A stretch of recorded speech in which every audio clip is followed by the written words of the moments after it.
Hello, my name is Cindy Sparkman, and I am doing my presentation over Thomas Gallaudet. It's the co-founder of the American School for the Deaf. So in early life, and I should specify, it's Thomas Hopkins Gallaudet, because in this family lineage I found out that that name is very common. And so Thomas Hopkins Gallaudet. First thing that I was able to research was his family. I did find the book of Thomas Gallaudet, and the very first thing that it mentioned there, that it talked about his noble lineage. We have to understand that this was a different time back then, different time as being that what nobility actually was. Whenever I say nobility, I didn't find any royalty in the bloodline, but I did find lots of people of the church higher up in the clergy. And the noble lineage that was first mentioned was Thomas Hooker. And Thomas Hooker was a very much of a great ancestor of Thomas Hopkins Gallaudet.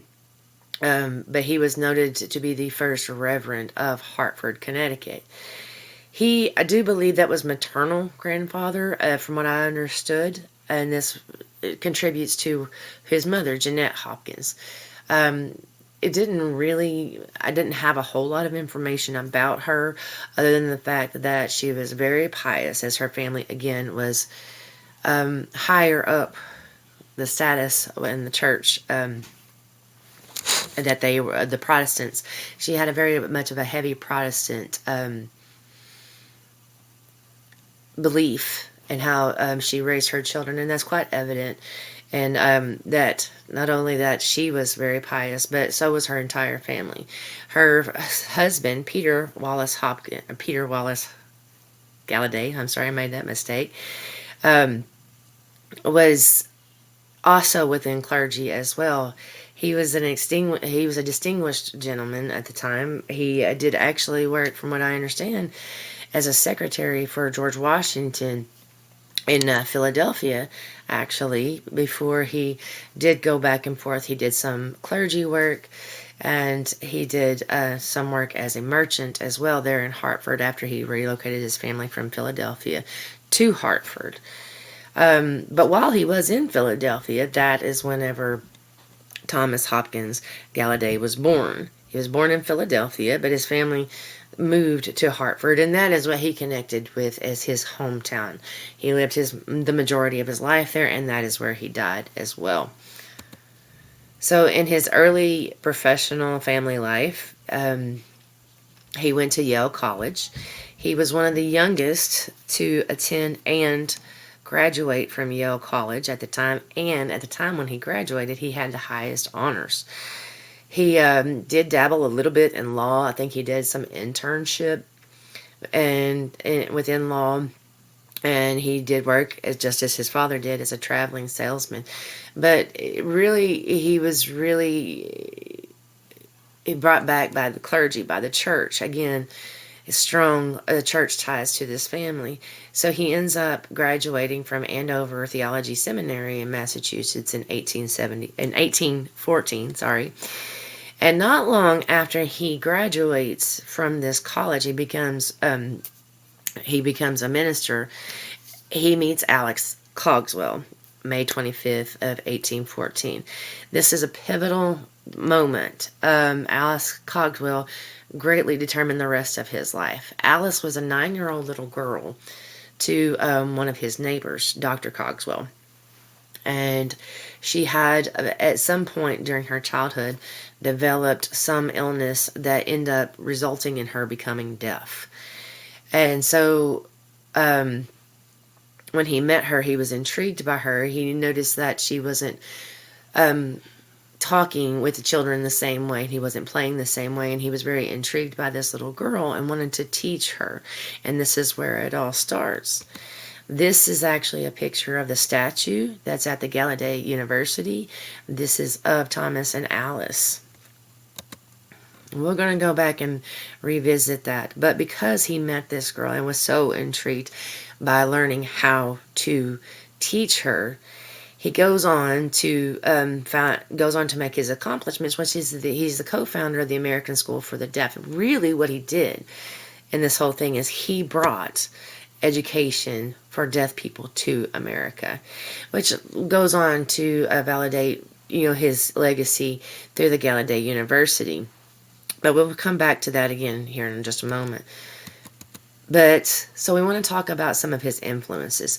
So at the time, whenever he met Alice and he become acquainted with the Cogswell family, and he become interested in this, there wasn't really a school for the deaf in America, but there were in Great Britain and other places. So he went to go investigate these. And one of these schools that was in Edinburgh was by this Thomas Braidwood. Thomas Braidwood, he graduated from Edinburgh University. He was a Scottish school teacher, and he opened a school for the deaf in Edinburgh that teaches students to speak. I believe I've read this, that he had a child himself that was deaf, and that's what his inspiration was, to learn this method, and that is what we call oralism or oral communication in the deaf community. The thing is that there's some problems there with making the sound whenever you're deaf. So he wasn't really satisfied with that technique whenever he studied that with them. And plus, it's, from what I understand, the communication between the two, Braidwood did not want to share information, so he wasn't really satisfied with that method, and he went to go investigate further. And that's whenever he goes and he finds the Institution of Nationality Swordsmiths in Paris. And this was a school that actually learned through manual communication. He meets two former students there that are working there at the school, Clark and Mizzou. And these were highly decorated graduates from this school, and he becomes intrigued with the differences of how they learn. Like we learn with the sound of the word, that we also learned in grad school that there's different units of the sound and different units of the word, and that translate differently whenever you're trying to teach a deaf student. And so that's why the reason for the difference is that there's oralism and manual communication. So what they found, that while oral communication does have a lot of perks to that as well, it's very difficult for some. It's a very intensive program to learn how to make these sounds and to associate these sounds with these letters and words, much like it's difficult for us to learn, but these are for students who have never heard the sound that they are trying to associate. So most successful students who learn to speak through this oral communication, they learn to speak before they become deaf. So like most of that must be some kind of illness of some kind of way where they lost their hearing, but they had heard it before. Whereas that might be the difference whenever, like I mentioned before, part of the making the sound is the bonding of the word and the meaning of the word. And sometimes whenever the students would come back, they would learn to speak, but they didn't know the meanings of the words and the significance of the words. So that's where the American Sign Language was able to articulate that a little differently and a little better. So that some do believe that manual communication is better than oral, and there's others that believe that oral is better than manual. Another downside of the American Sign Language is obviously that it's very limited. They can only speak to other people that know sign language, and that's not something that's commonly taught, whereas they can communicate better if they can make the sound. So later in life, he was the principal of the school that he came back and he started, the American School for the Deaf. He worked there for many years, and actually, I think it said the total number of students that he had at the time that he was forced to retire was 140, which might sound small in today's standards. Like, relatively to me, I actually have 110 students in my 8th grade as of this year. Through the years combined is what I believe is what the total was, and it was 140. But these were opportunities for children that never would have had these opportunities before. That's why it's such a significant thing that he brought it to America, because they were literally the reason why Alice was 9 years old is because her father did not want to send her to Great Britain to school. He had some reluctance there. So that was the significance of bringing that to America, is that so these kids actually did have the opportunity. And that was still a big number at the time. And after he was forced to retire, he was author of many books. That would be both for religious reasons, all educational reasons. There's books that I read. What I looked up was a list of 70 books that he had written, and it spans anywhere from Christianity to female education. So it wasn't just primarily, his focus wasn't just primarily on the deaf, but it expanded opportunities for deaf children. He actually did marry a former student and had 8 children with her.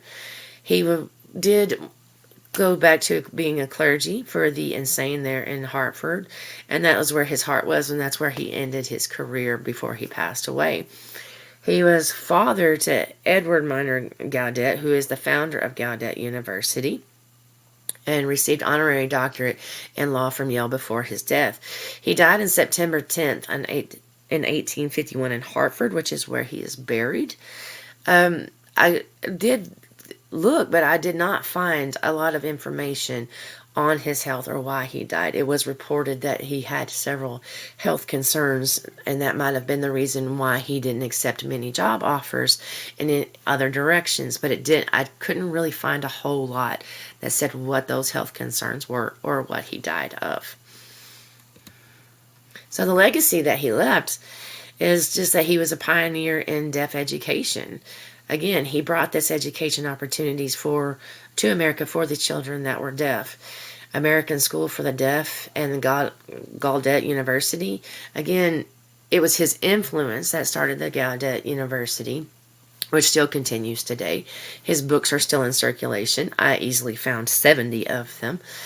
His ministry, is still also part of what he did with the mental health, also helps with the education as well. So, in ending, he is definitely a pioneer for education and mental health as well. He was able to tie these together to bring forth an alternative to what is, oral communication. They was able to give manual communication and also give birth to the total communication. That gives versatility to the deaf community where they didn't have that before. And in ending, I did want to say something. I can be a good example of why sign language is so limited, because I don't know much. But I did learn a little bit whenever my kids were toddlers, and that is how to end this presentation, and that is by saying thank you.